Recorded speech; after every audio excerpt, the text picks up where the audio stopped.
Today in crypto. NFT development studio Mojito announced Friday that they have raised $20 million in seed funding from a number of investors, including internationally known auction house Sotheby's. According to an announcement published in Forbes, Sotheby's auction house, in partnership with Future Perfect Ventures, Creative Artists Agency and Anie's Connect Ventures, contributed to the round at Mojito's estimated value of $100 million. Continue reading on Coin Telegraph. The long-awaited day finally came on October 19 as the first Bitcoin, BTC, exchange-traded fund, ETF, went live on the New York Stock Exchange, thrusting the crypto asset into the limelight across mainstream news outlets and alternative media alike. Despite the fact that the ETF in question will hold no actual Bitcoin and is instead a futures-based instrument, investors and pundits across the ecosystem have largely hailed its launch as proof that Bitcoin has hit the big leagues and will soon surpass the coveted $100,000 price target. Continue reading on Coin Telegraph. The Associated Press news agency announced it would be launching its own Chainlink Oracle node to ensure any data from its U.S. newspaper and broadcaster members would be cryptographically verified. In an October 21 announcement, the Associated Press, or AP, said smart contract developers would have access to the agency's economic, sports, and race call data once the node was operational. According to the AP, it will be publishing data on-chain for developers to access and reference in any relevant applications, in addition to providing information on upcoming elections and serving artists working with non-fungible tokens. Continue reading on Coin Telegraph.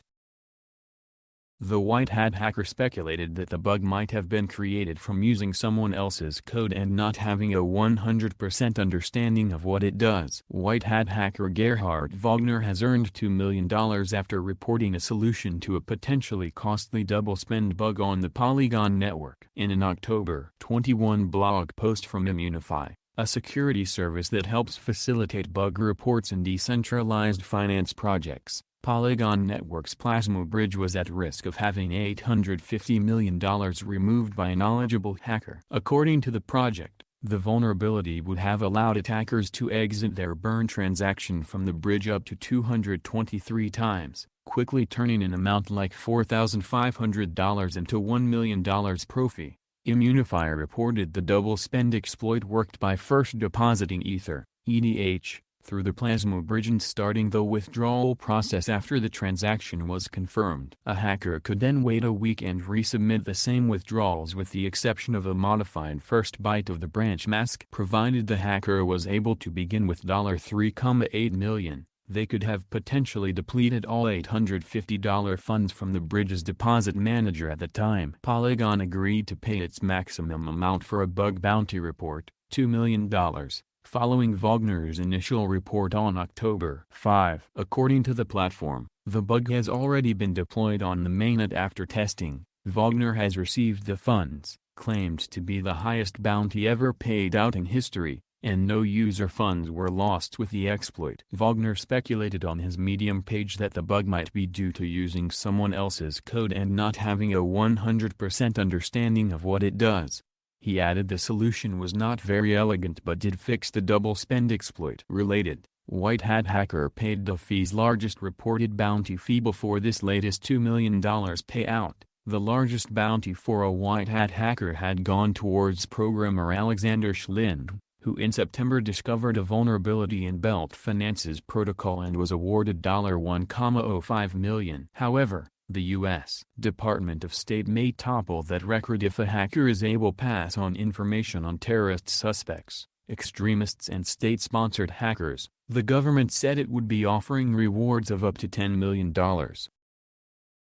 Other social media platforms including Twitter and Facebook have been working to support NFTs, if not create a competitor to major marketplaces. Social media platform Reddit appears to be hiring workers to support the design, build, and maintenance of a non-fungible token platform. According to a Greenhouse job posting, Reddit is looking for a senior back-end engineer for a platform responsible for millions of users to create, buy, sell and use NFT-backed digital goods.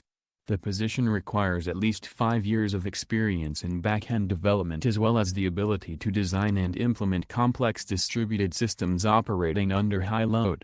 If there is one thing we've noticed with NFTs, they too have an incredible power to create a sense of participation and belonging, said the job posting. Reddit has acted as a medium bringing together crypto users for years, with the platform subreddits largely responsible for pumping prices of tokens including Dogecoin, Doge. Users can also earn the platform's community points, digital currency like tokens in the form of moons or bricks, by posting certain content to earn rewards. Related, Twitter and TikTok embrace NFTs, mainstream adoption incoming. While some crypto exchanges have been slowly launching their own NFT marketplaces, social media platforms have also been working to support the technology, if not create a competitor to OpenSea. Social media giant Facebook hinted its Novi wallet would likely support NFTs, and Twitter revealed in September it was working towards allowing users to display an NFT as their profile picture. The NFT movement has only just begun,